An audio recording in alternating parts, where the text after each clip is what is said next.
ಬಾಗಲಕೋಟೆ ಜಿಲ್ಲೆಯ ಜಮಖಂಡಿ ನಗರದಲ್ಲಿ ತಾಳಿ ಕಟ್ಟಿದ ಬಳಿಕ ಆರಕ್ಷತೆಗೂ ಮೊದಲೇ ಹೃದಯಾಘಾತದಿಂದ ಸಾವನ್ನಪ್ಪಿದವರ ಮೇ 17ರ ಶನಿವಾರ ಮಧ್ಯಾಹ್ನ 12:30 ಸಂದರ್ಭ.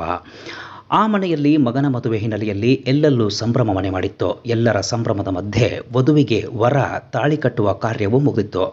ಆದರೆ ಮನೆಯವರ ಈ ಸಂಭ್ರಮ ಬಹಳ ಹೊತ್ತು ಉಳಿಯಲಿಲ್ಲ. ಯಾಕಂದರೆ ತಾಳಿ ಕಟ್ಟಿದ ಬಳಿಕ ಆರಕ್ಷತೆಗೂ ಮೊದಲೇ ಮದುಮಗ ಹೃದಯಾಘಾತದಿಂದ ಕೊನೆಯುಸಿರೆಳೆದಿದ್ದಾರೆ.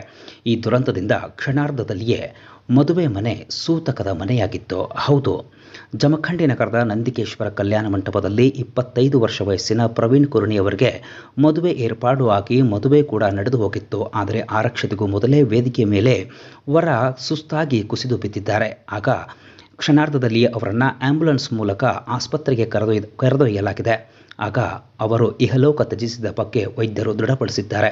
ಹೀಗಾಗಿ ಸಂಭ್ರಮದಿಂದ ಕೂಡಿದ್ದ ಮದುವೆ ಮನೆ ಸೂತಕದ ಮನೆಯಾಗಿ ಮಾರ್ಪಡಿತು.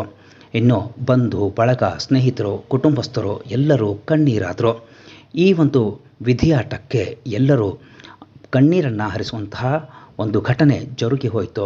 ಇನ್ನೂ ಖಾಸಗಿ ಕಂಪನಿಯಲ್ಲಿ ಕಂಪ್ಯೂಟರ್ ಆಪರೇಟರ್ ಆಗಿ ಕೆಲಸ ಮಾಡುತ್ತಿದ್ದ ಪ್ರವೀಣ್ ಸಾವಿನಿಂದ ಸಂಭ್ರಮದಲ್ಲಿದ್ದ ಮದುವೆ ಮನೆ ಮೌನವಾಗಿದೆ.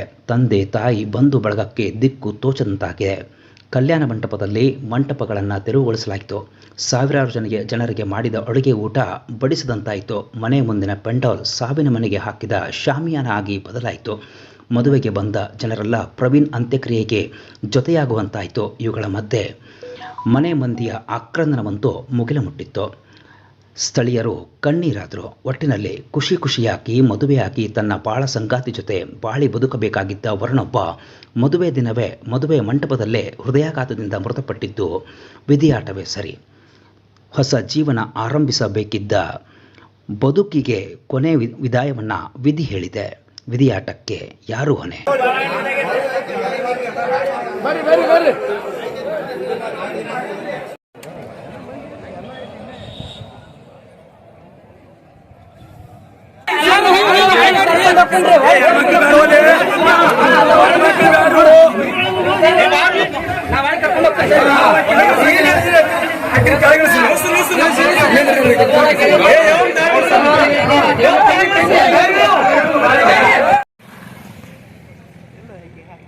ಮತ್ತೆಲ್ಲ ಇಲ್ಲ ನಮ್ಮ ಫೋಟೋಗ್ರಾಫರ್ಗಳು ಮಂದಾರ ಬಿಡುತ್ತಿದೆ.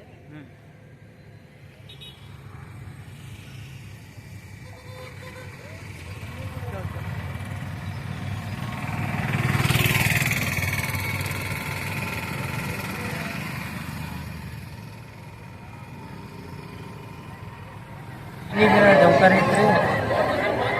ಇವತ್ತು ಬೆಳಿಗ್ಗೆ ಜಗಲಿ ಮ್ಯಾಗಿನ ಅಕ್ಕಿ ಕಾಳು ಶ್ರೀಶೈಲ ಮಲ್ಲಪ್ಪ ಕುರ್ಣಿಯವರ ಮಗನಾದ ಪ್ರವೀಣ್ ಒಣ್ಣೆಯ ಪುತ್ರ ಅವನ ಲಗ್ನದಾಗ ಇಲ್ಲಿ ಜಗಲಿ ಮ್ಯಾಗಿನ ಅಕ್ಕಿ ಕಾಳು ಹೊಕ್ಕೊಂಡು ತಿಂದು ಇದಕ್ಕೆ ಕಲ್ಯಾಣ ಮಂಟಪಕ್ಕೆ ಹೋಗಿ ಅಕ್ಕಿ ಕಾಳು ಒಗದ್ರೂಪಲೆ ನನಗೆ ತಿರುಗಿ ಬಂದಂಗೆ ಆಗ್ಲತ್ತೈತಿ. ನೀರು ಕೊಡಿರ್ತಲ್ಲ, ನೀರು ಕುಡಿಸೋದ್ರೊಳಗೆ ಒಟ್ಟಾಗ ಇದನ್ನ ಆಗ್ಬಿಟ್ಟು ಏನೂ ಮಾತಾಡೋಲ್ಲ. ಏನು ಎಲ್ಲಿದಿಂದ ಬಂದಿದ್ವಿ, ಎಲ್ಲಿದಿಂದ ಅವರು ಇದನ್ನು ಮಾಡಿದ್ರು, ಭಾಳ ಇದನ್ನು ಮಾಡಿದ್ರು. ಭಾಳ ನಮಗೆ ಏನು ಮಾತಾಡೋಕ್ಕೆ ಸೊಗಸು ಆಗೋದಾಗೈತಿ. ಅವ್ರ ಮನ್ಯಾನ ಅವ್ರ ಕಷ್ಟ ನೋಡೋದು, ಇದನ್ನು ಮಾಡೋದು, ಸರ್ಗೆ ಏನು ಮಾತಾಡ್ಬೇಕು ಅನ್ನೋದು ತಿಳಿಲಾರ್ದಂಗೆ ನಮಗಂತ ದಿಕ್ಕ ತೋರಿಸ್ಲಾರ್ದಂಗೆ 2 ದಿವಸ ಆತು ಓಡಾಡಿದ್ದೀವಿ. ಏನು ಇದನ್ನು ಮಾಡ್ಬೇಕು, ಅವ್ರು ಸರ್ ಏನು ಬೇಕಾದ್ ಮಾಡಿರಪ್ಪ, ಚೆನ್ನಾಗಿ ನಿಂತು ಮಾಡಿರ್ತೀವಿ. ಎಲ್ಲ ಊರನ್ನ ಅವ್ರು ಕರೆಸಿ ದವಿ ಕೈಯಾಗ ಕೊಟ್ಟು ಭಾಳ ವ್ಯವಸ್ಥೆ ಮಾಡಿದ್ರು. ಆದರೂ ಇಂಥ ಘಟನೆ ಆಗಬಾರ್ದಾಗಿತ್ತು. ಜೀವನದಾಗ ಇಂಥ ಘಟನೆ ಯಾರಿಗೂ ಆಗಬಾರ್ದು. ನಮ್ಗೆ ಅಟ್ಟು ಕೆಟ್ಟ ಹೇಳಾರ್ದಂಗೆ ಆಗೈತಿ.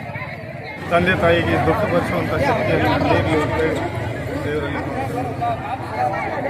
ಘಟನೆ ನಡಿಬಾರ್ದಿತ್ತು. ಆದರೂ ಆಗೈತೆ. ವಿಧಿ ಬರಹ ಏನು ಮಾಡೋಕ್ಕಾಗಲ್ಲ. ಮೃತ್ಯುವನ್ನು ಜಯಿಸಲಿಕ್ಕೆ ಯಾರಿಗೂ ಸಾಧ್ಯ ಇಲ್ಲ. ಆದರೆ ಪ್ರವೀಣ್ ಇವತ್ತು ಮದುವೆ ದಿನವೇ ಮರಣ ಹೊಂದಿರುವುದು ನಮ್ಮೆಲ್ಲರಿಗೂ ಸಹಿತ ಭಾಳ ಪ್ರವೀಣ್ ಅವರ ಆತ್ಮಕ್ಕೆ ಶಾಂತಿ ಸಿಗಲಿ ಮತ್ತು ಅವರ ಕುಟುಂಬಕ್ಕೆ, ಅವರ ತಂದೆ ತಾಯಿಗಳಿಗೆ ದುಃಖ ಭರಿಸುವ ಶಕ್ತಿಯನ್ನು ನೀಡಲಿ ಅಂತ